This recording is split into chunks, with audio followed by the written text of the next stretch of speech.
पहले के ज़माने में पहले का ज़माना क्या समझ लीजिए कि आज के 20-25 साल पहले जो नाच, गाना, ड्रामा, पार्टी, वीसीआर जो शादी-ब्याह में चलते थे, उसी के ऊपर एक आधारित कहानी है, वो भी भूत-प्रेत से संबंधित है। कहानी कुछ इस तरह है कि बिहार के रहने वाले मुकेश की कहानी है।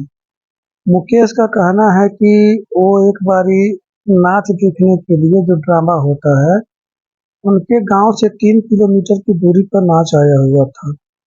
दिन में लोग प्लान बना लिए थे कि हम लोग नाच देखने के लिए जाएँगे। उनके जितने भी दोस्त थे 3, 4, 5 और नाच का वो सब बहुत शौकीन थे। जो ड्रामा होता है, उसमें ड्रामा भी चलता है, नाच भी चलता है, ऑर्केस्ट्रा भी चलता है। आजकल का तो ऑर्केस्ट्रा ऐसे चलता है कि जैसे साउंड पे चलता है और उस समय खुद नाचते थे, खुद गाते थे और खुद ड्रामा भी करते थे। जैसे फ़िल्म नहीं देखते हैं, नाटक देखते हैं, उसी तरीके का था। जो पुराने लोग हैं उनको पता होगा, लेकिन नई पीढ़ी को तो इस बारे में पता नहीं होगा, बस उनको तो बस यही ऑर्केस्ट्रा के बारे में ही पता है। तो ऐसे ही एक कहानी है बिहार से आई हुई मुकेश जी की। मुकेश का कहना है कि सारे दोस्त तो हम प्लान बना लिए थे कि रात को 8 बजे निकलेंगे और तकरीबन साढ़े 8 बजे के करीब पहुंच जाएंगे और 10 बजे से तो हर जगह चालू हो जाता है, ड्रामा पार्टी वाले चालू कर देते हैं। तो थोड़ा सवेरे निकलेंगे, सुनसान का रास्ता है। उस समय गांव देहात में बड़ी दिक्कत होती थी, रात हो जाती थी। 8 बजे ही जैसे लगता था कि आधी रात हो गई है। तो सारे दोस्त तो पहले तो हाँ कर देते हैं, चलेंगे चलेंगे, लेकिन जब टाइम आता है जाने के लिए तो एक एक करके सारे कहते हैं नहीं जाऊंगा नहीं जाऊंगा। अब ये मुकेश जी बच जाते हैं। मुकेश जी का कहना है कि मैं अकेला बच जाता हूँ, लेकिन कोई दिक्कत वाली बात नहीं थी। मैं हमारे अंदर इतना कीड़ा काट रहा था कि मैं कब वहाँ पहुँच जाऊँ, कब वहाँ पहुँच जाऊँ। कहते हैं कि मैं उस समय ऐसा ही था, जो एक बार मन में ठान लेता था ना, उसको मैं पूरा करने के लिए ही सोचता था। मैं उस समय मेरे दिमाग में ये नहीं चल रहा था कि मैं अकेला हूँ, मैं सोच रहा था कि कैसे किसी तरीके से पहुँच जाऊँ। तो मुझे ये पता चला कि मैं मेरे जैसे कई लोग होंगे। कई लोग का मतलब कि जैसे मैं नाच देखने के लिए, ड्रामा देखने के लिए उतावला हूँ, वैसे हमारे गाँव के और भी लोग होंगे जो मुझे पता नहीं है, मेरे संपर्क में नहीं है। चलो इधर से तो किसी तरीके से चला जाऊँगा, लेकिन उधर से आते समय कोई न कोई तो मिल ही जाएगा, क्योंकि अकेला तो कोई नहीं आना चाहेगा। तो यही सोचकर हम साढ़े 8-9 बजे के करीब अपने घर से निकल जाते हैं। निकलने के बाद कोई दिक्कत, कोई परेशानी नहीं होती है, मैं टाइम से पहुँच जाता हूँ। लेकिन कहानी ऐसे नहीं मज़ा आ रहा है। चलिए अब हम मुकेश जी की ही ज़ुबानी एक कहानी सुनाते हैं। तो दोस्तों, मेरा नाम आप लोग जान ही चुके हैं और हमारे बारे में भी जान चुके हैं, क्योंकि मैं नाच देखने का बहुत ही शौकीन था। तो मैं जैसे ही वहाँ पहुँचता हूँ, अभी ड्रामा शुरू नहीं हुआ था, मतलब तैयारी कर रहे थे, बारात आई नहीं थी। तो इस तरीके से जो नाच बाजा वाले थे वो अपना प्रोग्राम सेट कर रहे थे और तैयारी में ही लगे थे। तब तक मैं इधर-उधर घूम रहा था। अब करते-करते जैसे ही 10 बजा, 10 बजे का टाइम हुआ और वहाँ पे ड्रामा शुरू हो गया। शुरू होने के बाद मुझे आगे जगह नहीं मिला, क्योंकि बहुत दिनों के बाद ये ड्रामा पार्टी आई थी और उस एरिये की ये मशहूर ड्रामा पार्टी थी। तो जैसे मैं उतावला हो रहा था, वैसे कई लोग उतावले होके आए हुए थे, कई गाँव के आदमी आए हुए थे और मशहूर ड्रामा पार्टी थी, इसलिए वहाँ बड़ी भीड़ थी। मुझे पीछे जगह मिला, आगे जगह नहीं मिल पाया। लेकिन कोई दिक्कत नहीं थी, मैं एक पेड़ की जो जड़ नहीं होता है, उसी के पास बैठ गया और बैठने के बाद अपना नाच ड्रामा देखने लगा। देखते-देखते मुझे एक नज़र पड़ती है साइड में, मेरी साइड में मेरी नज़र पड़ती है, तो मैं वहाँ देखता हूँ कि एक बहुत ही खूबसूरत लड़की, जो कि वो भी ड्रामा देख रही थी, लेकिन वो अकेली थी। मैं सोचा चलो ये ड्रामा देख रही है और अकेली है, इसके माँ-बाप चाहे बाप तो नहीं, चलो माँ के साथ आई होती, कोई सी सहेली के साथ आई होती, तो कितना अच्छा था। ये अकेली आई हुई है, तो सफ़ेद कपड़ों में थी और कपड़ा भी बहुत बढ़िया चमक रहा था। चाँद की रोशनी हल्की-हल्की बिखर रही थी, कभी बादलों में छुप जाती, कभी बाहर आ जाती। मतलब उस समय बादल भी हो रहे थे और वैसे भी हो रहा था। तो कहने का मतलब था कि कभी बादल में चाँद छुप जाता, तो अंधेरा हो जाता, कभी वैसे हो जाता और उस समय इतनी रोशनी का वो नहीं था, वो क्या कहते हैं गैस वाला जो नहीं होता था उसको जला के दोनों तरफ लटका के फिर ड्रामा चलता था। देखने सिर्फ उन वहाँ वो स्टेज पे ही लाइट होती थी, बाकी कहीं लाइट नहीं होती थी। तो इस करके हम लोग अंधेरे में ही बैठे थे, बाकी स्टेज पर दिखने के लिए लाइट थी। तो चलो अब तो ये तो बात हो गई, लेकिन जब मैं लड़की को देखता हूँ तो एक बार तो उसकी ओर नजर फेर लेता हूँ मैं, चलो देखने के लिए आई होगी। लेकिन उसका चेहरा इतना मनमोहक था कि अब मुझे ड्रामा अच्छा नहीं लग रहा था, जो नाच का प्रोग्राम हो रहा था वो अच्छा नहीं लग रहा था।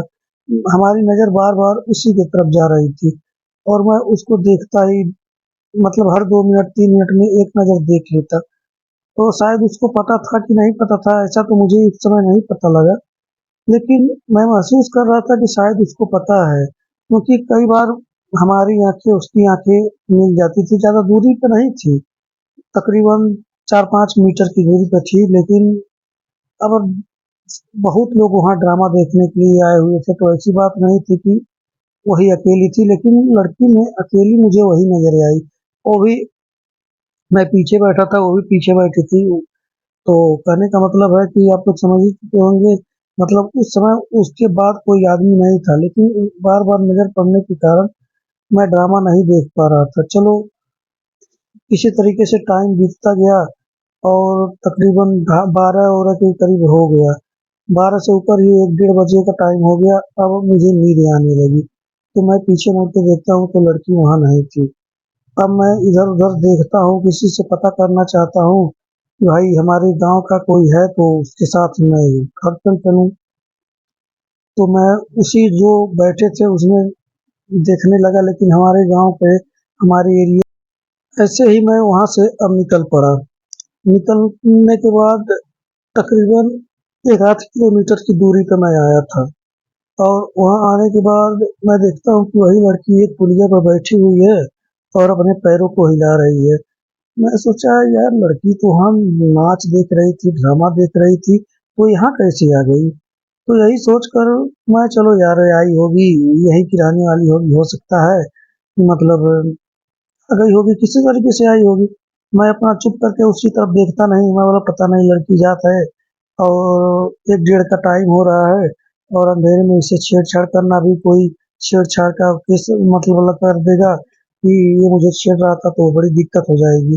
अब मैं चुप करके निकलने की कोशिश करता हूँ, तब वही आवाज मारती है, हेलो सुनो, सुनो कहाँ जा रहे हो, इधर आओ। तो उसकी आवाज बड़ी मीठी थी। मैं उसके तरफ आता हूँ, मैं बोलता हूँ हाँ जी, क्या बात है। वो कहती है कि वहाँ तो मुझे बहुत घूर घूर के देख रहे थे और यहाँ मुझे इग्नोर करके जा रहे हो। मैं बोला कहाँ आपको मैं देख रहा था। तो कहते हैं कि मैं सब जानती हूँ, सब देख रही थी। जब भी मैं अपनी नजर तुम्हारी तरफ करती थी तब तुम मुझे घूर ही रहे होते थे। क्या बात है, मुझसे प्यार हो गया है कि कहीं कोई लड़की नहीं देखी है। अब मैं उसकी बात पर सकपका जाता हूँ, कुछ बोलने का काम मेरे मुंह से आवाज ही नहीं निकलता है, जैसे मेरे मुंह को कोई सील दिया हो, ऐसे ही हो गया था। तो मैं फिर वो पूछने लगी कि ये बोल क्यों नहीं रहे हो, और वहाँ तो बड़े प्यार से घूर रहे थे और यहाँ जब अकेली बैठी हूँ तब नहीं कुछ मतलब दिमाग में चल रहा है। तो मैं बोला दिमाग में तो बहुत कुछ चल रहा है भाई, लेकिन रात क्या 1-1:30 बज रहा है, चलो हम दिन में मिल लेंगे, बातचीत कर लेंगे। आप अपना पता बता दो या फिर कल दिन में यहीं बैठी रहना, मैं आ जाऊंगा। तो वो कहने लगे कि देखो दिन में है मेरे पास टाइम नहीं होता, हमारे घर वाले होते हैं, अगर मिलना है तो आके मेरे पास बैठ जाओ, नहीं तो कोई बात है नहीं है। लेकिन उसकी बातों में ऐसा लग रहा था, इतनी मीठी बोल रही थी कि जैसे उसको मैं बात करता ही रहूं, करता ही रहूं, करता ही रहूं, ऐसा महसूस हो रहा था। एक तरफ मन हो रहा था कि छोड़ के चला जाऊं, लेकिन दूसरी तरफ उसी की ओर खींचा जा रहा हूँ।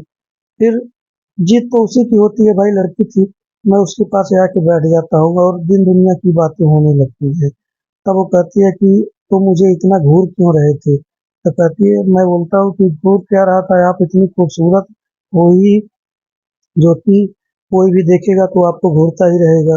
तो वो कहती है अच्छा जी मैं इतनी खूबसूरत हूँ। तो मैं बोलता हूँ हाँ जी आप बहुत खूबसूरत है। ऐसे बातें मतलब उसके हमारे बीच में होने लगती है। तकरीबन 15-20 मिनट का टाइम बीत जाता है। 15-20 मिनट बीतने के बाद अब हम दोनों में प्यार तो हो ही गया था, बातचीत हो ही गया था। कहते हैं कि चलो पुलिया के नीचे चलते हैं। मैं बोला पुलिया के नीचे कहाँ चलेंगे? अभी इतना जल्दी? तो मेरे दिल में ये था कि इतना जल्दी लड़की मान कैसे जाएगी? मैं बोला कि मतलब इतना जल्दी कैसे मान जाओगी? तो लड़की कहती है कितना जल्दी किया, पता नहीं कल आना कि नहीं आना, कौन मिलेगा कौन नहीं मिलेगा, मिले हैं तो चलो अपना प्यार मोहब्बत करते हैं और फिर अपने अपने घर चले जाएंगे। तो मैं सोचा चलो ठीक है पुलिया के नीचे ही चलते हैं। तो पुलिया के नीचे मैं जब चलता हूँ तो देखता हूँ कि वहाँ तो बिल्कुल साफ सुथरा जगह था, मतलब कोई गंदगी नहीं थी। जो पानी उसके नीचे बह रहा था वो सब खत्म हो चुका था, मतलब पानी का नामो निशान नहीं था। बरसात अभी में आई नहीं थी और वो बरसाती पुलिया था, बरसात का पानी इधर उधर करने के लिए, इसलिए कोई दिक्कत वाली बात नहीं थी। तो हम दोनों पुलिया के नीचे जाते हैं, अपना जो प्यार मोहब्बत करना होता करते हैं। मैं अपने रास्ते पे चला जाता हूँ और उस पुलिया पर बैठ जाती, कहती है अब जाओ, मेरा घर उस सामने जो दिखाई दे रहा है वही है। और वहाँ होने के कारण मैं जब मर्जी चली जाऊंगी, आप जाओ, मैं वहां से चला जाता हूँ। रास्ते में कोई दिक्कत नहीं होती है। तो फिर अपने घर पहुंच के और जाके सो जाता हूँ। सोने के बाद वही रोज की दिनचर्या शुरू हो जाती है। लेकिन जब रात होता है, तकरीबन रात का 9, साढ़े 9, 10 बजे के करीब हुआ था। दिन में तो उसकी एक आध बार याद आई थी, लेकिन रात को इतनी मुझे बेचैनी हो रही थी कि मैं कब पुलिया पर चला जाऊं, कब पुलिया पर चला जाऊं। लेकिन मैं अपने घर वालों को सोने का इंतजार करने लगा। लेकिन गर्मी का दिन था भाई, इतना जल्दी गर्मी के दिन में कोई सोता नहीं है। कई लोग तो पेड़ के नीचे चाहे छत पे टहलते ही रहते हैं। इसलिए उस समय भी सोने में 10:30 का टाइम मिला जुला के हो गया था। अब मैं 11 बजे अपने घर से निकलता हूँ और उसी पुलिया के पास जाके पुलिया पर बैठ जाता हूँ। लेकिन वहाँ कोई था नहीं।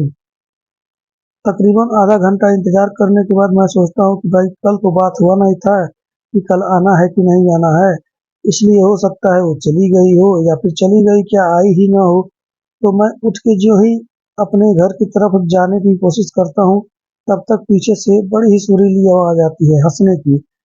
तब उसकी हंसी सुनकर मैं, रात का भाई टाइम था, घर भी जाता हूँ और आवाज भी पहचान लेता हूँ, तो मुस्कुरा भी देता हूँ। तब कहती है कि अच्छा डर गए डर गए। तो मैं बोला नहीं डर नहीं गया, अचानक ऐसे बोली हो तो कोई भी डर जाएगा, मैं तो उम्मीदें नहीं कर रहा था कि तुम ही आओगी। तो वो कहती है कि तुम आओ और मैं ना आऊं, ऐसा हो सकता है? फिर हम दोनों में प्यार मोहब्बत की बातें होने लगी और कुछ देर बातें करने के बाद फिर वही पुलिया के नीचे चले गए और अपना काम धाम करके फिर वो, मैं अपने घर और वो अपने रास्ते पे चली गई। ये सिलसिला तकरीबन 2 महीने तक चला। 2 महीने तक कोई दिक्कत नहीं हुई, कोई परेशानी नहीं हुई।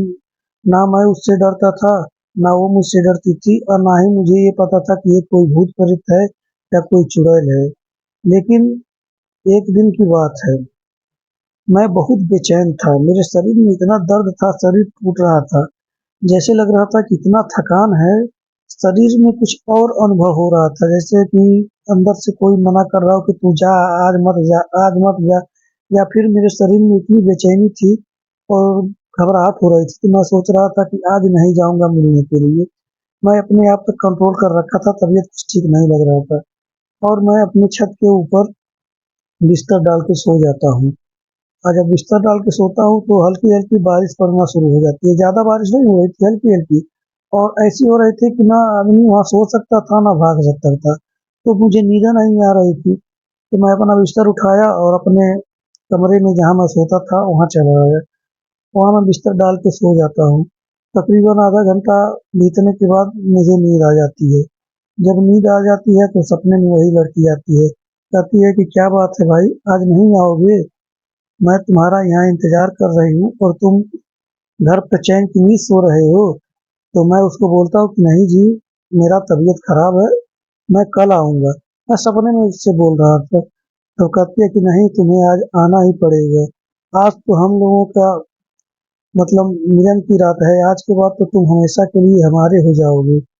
और ऐसा मतलब करते करते उसका चेहरा बदलने लगा सपने में, और इतना भयानक चेहरा हो गया कि मैं सपने में ही डर के चीख पड़ा। और चीखने के बाद जो हमारे घर के अगल बगल हमारे मम्मी पापा जो भी थे सो रहे थे, वो उठ के खड़े हो गए और कहने लगे, बेटा क्या हुआ? तो मैं सारी बात ऐसे बताया कि मुझे ऐसा ऐसा सपना आया और एक लड़की है मुझे बुला रही है। तो हमारे पिताजी कहने लगे कि चल, बुला रही है तो सपने में बुला रही थी ना, कोई बात नहीं, कोई ऐसी बात नहीं, सपना हो जाता है, कई लोग ऐसे ऐसे सपना देख लेते हैं।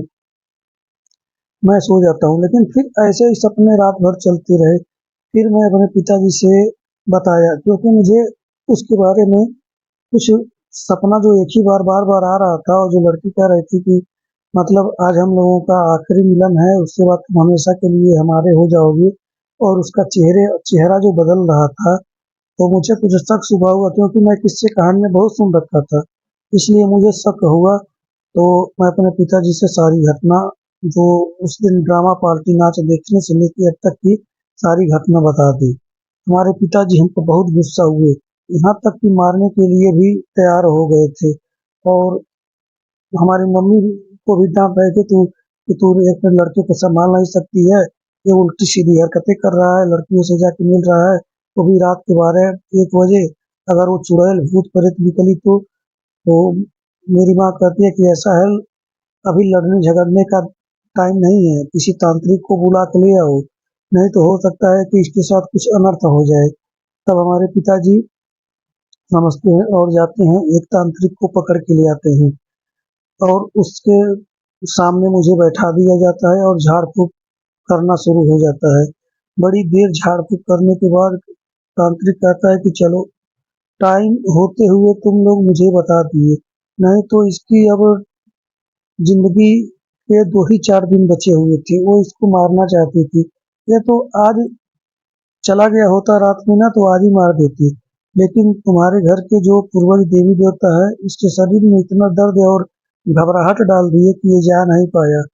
और वो इसको खींच रही थी, लेकिन उसकी शक्ति कमजोर पड़ जा रही थी तुम्हारे पूर्वज और तुम्हारे देवी देवताओं के आगे।